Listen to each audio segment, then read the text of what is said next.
This video is made possible by our loyal Patreon supporters. Visit patreon.com/PsycheTruth. Hello, welcome.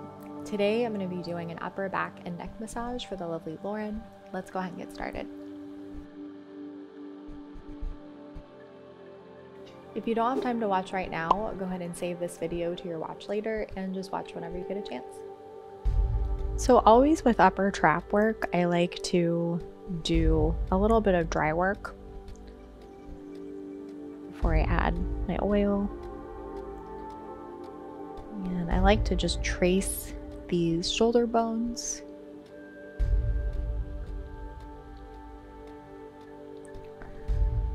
And even if someone prefers deep tissue, it's really important to do a proper warm-up. Work the soft tissue.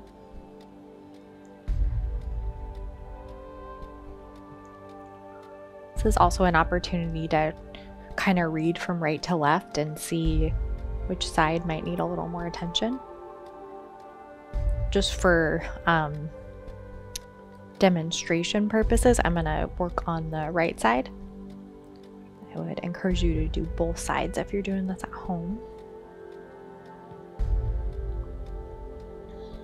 Just keep in mind, if you're just learning massage just for fun, pretty much anything you do in this area is going to feel really good, just so long as you're on the right spot.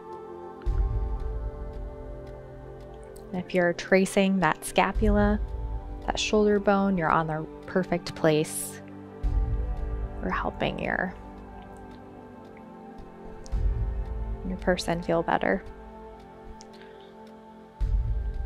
Sometimes I'll go in with my thumbs, as much to just get a clear picture of things, anything. And I like to do a pincer grasp for these upper traps, so just grabbing hold of that muscle belly and nice firm pressure here. I don't want to shock Lauren by using extreme pressure, but just getting some fresh blood into this area as I release. I like to hold for a good 10 seconds.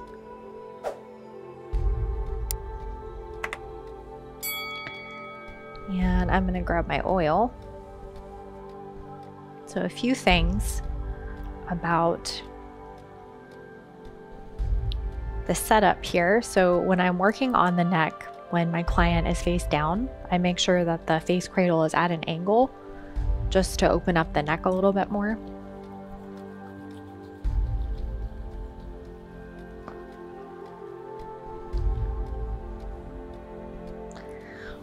Focusing a lot on the upper traps, and the downside of working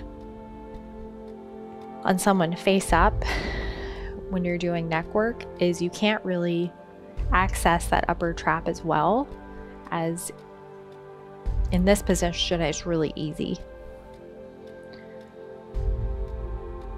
because it can be challenging to stay on that upper trap as it narrows.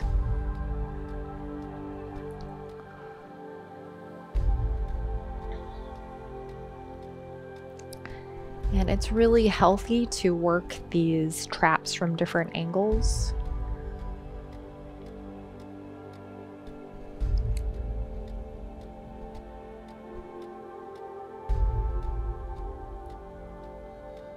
And working a little bit on these rhomboids.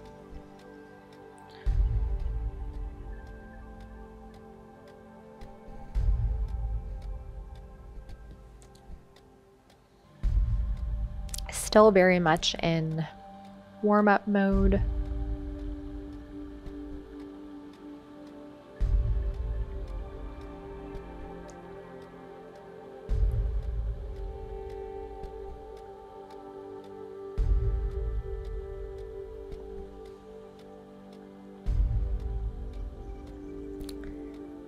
This is a harder position, in my opinion, to do deeper work from in the traps.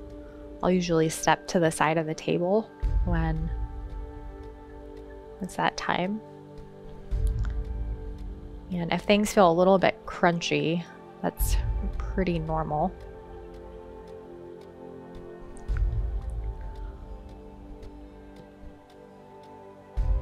You can continue to trace those shoulder bones, find some really great trigger points.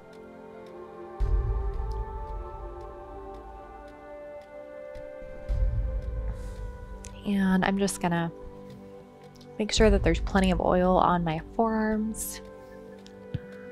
So I don't want excess oil because I'm gonna be doing deeper work. So just grabbing hold of that extra oil with my forearms.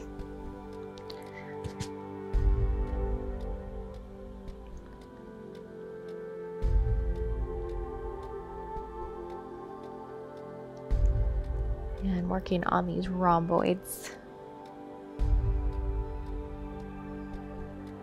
before stepping to the side of the table.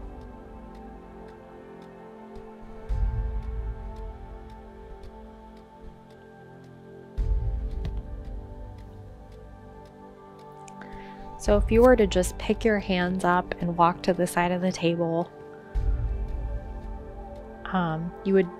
it's a missed opportunity to kind of weave things together in a creative way that's going to feel good for your client. It's going to be more fun for you.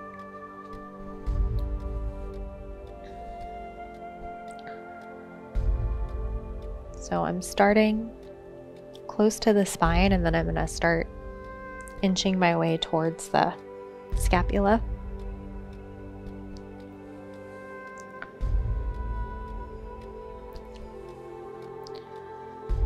Focusing on the upper traps. And even if you're working on someone who loves deep tissue, like, take your time. No hurry. I'm just gradually starting to increase the pressure I'm using.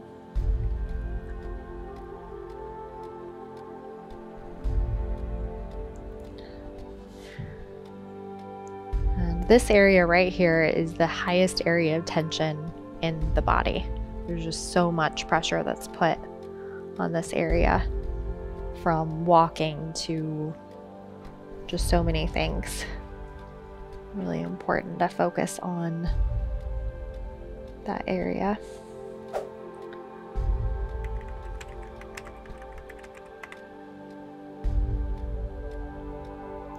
So I am starting to go deeper, and I'm doing some compressive holds.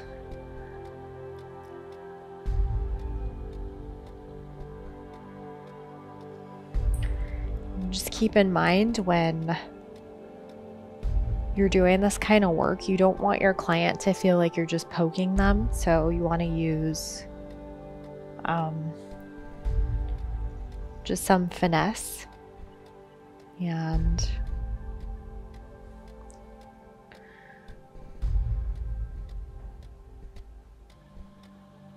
you want to feel like the muscle fiber is really stretching as you work.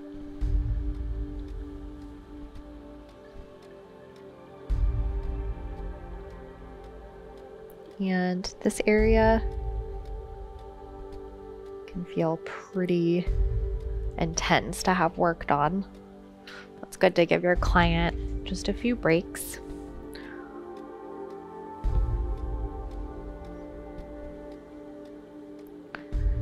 If I had more time, I might go back in for some more deep tissue in there, but go ahead and move into the neck. And just for the camera, I'm going to go ahead and do the neck part of things on this side. I would obviously do this side of the neck first if I were doing this somewhere else.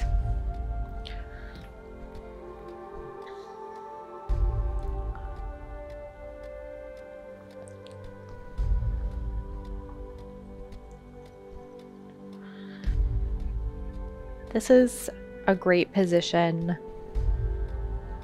for someone to be in if they have limited mobility in their neck or even if they're feeling like stressed and anxious, there's something about being face down that's really comforting. Feel a lot less exposed.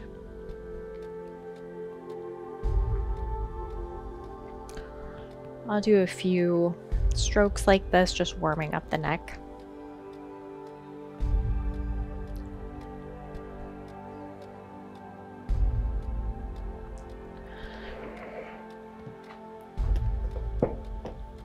And I'm gonna start introducing a little bit more pressure in here.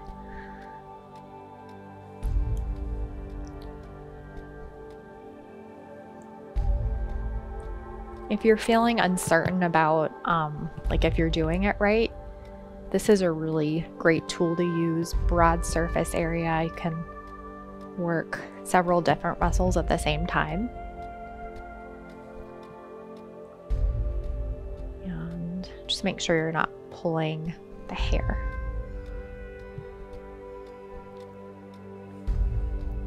And don't worry if you aren't, you know, in a perfect flow or whatever, it doesn't matter. All this is gonna feel really good.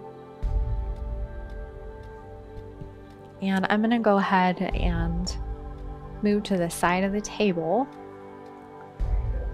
and start with the bulk of our neck work, focusing on that upper trap. This is my favorite way to work on the upper trap as it narrows into the neck. And just nice and slow. Using as much of my thumb pad as I can. You can even, if you're feeling uncertain about if you're on the upper trap or not, you can actually use your whole thumb if that kind of helps you feel more confident.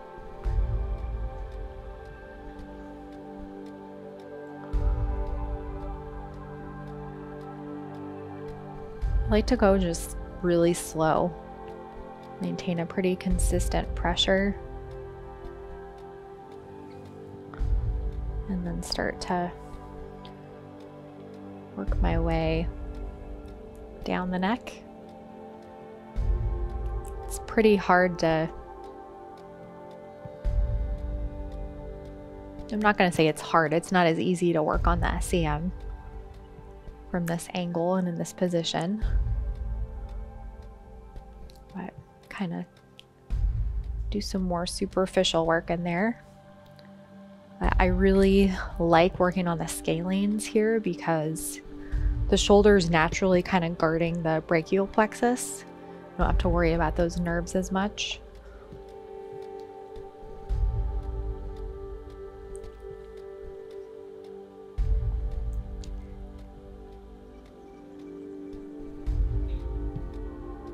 And the biggest challenge here is just doing this kind of work is pretty hard on the thumb. So just don't abuse your thumb. This is one place where I think it's worth it to do a good bit of thumb work. I'll usually, if someone's getting, you know, a 60 or even 90-minute massage, I really budget thumb work. And I only use my thumb on places that are worth it. Right now I'm just doing some compressive circles along this occipital ridge.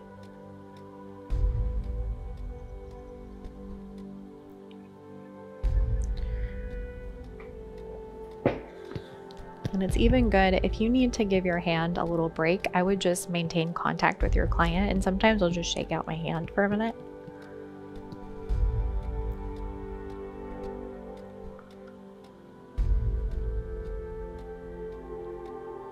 And just a few more compressive holds, compressive circles along these suboccipitals.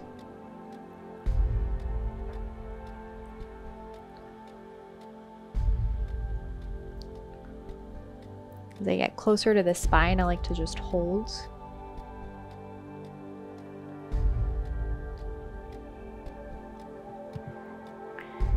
And after more intense work like that, I like to end with something really relaxing. I'm gonna go ahead and do just a little bit of scalp to finish. And just make sure that you're not pressing down because it's gonna feel uncomfortable for your client.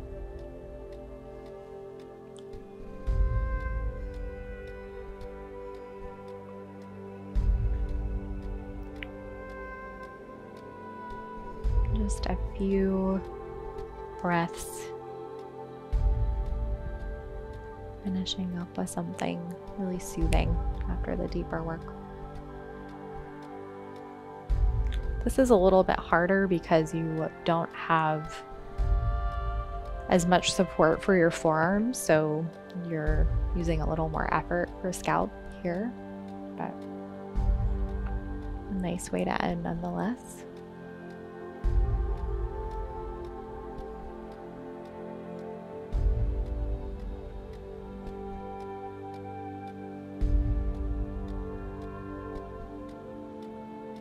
And just always taking my hands off nice and slow. And that is all for today. Thank you for joining me today. If you enjoyed today's video, you should check out our Yoga Plus app, which has some really great content as well. I look forward to seeing you there.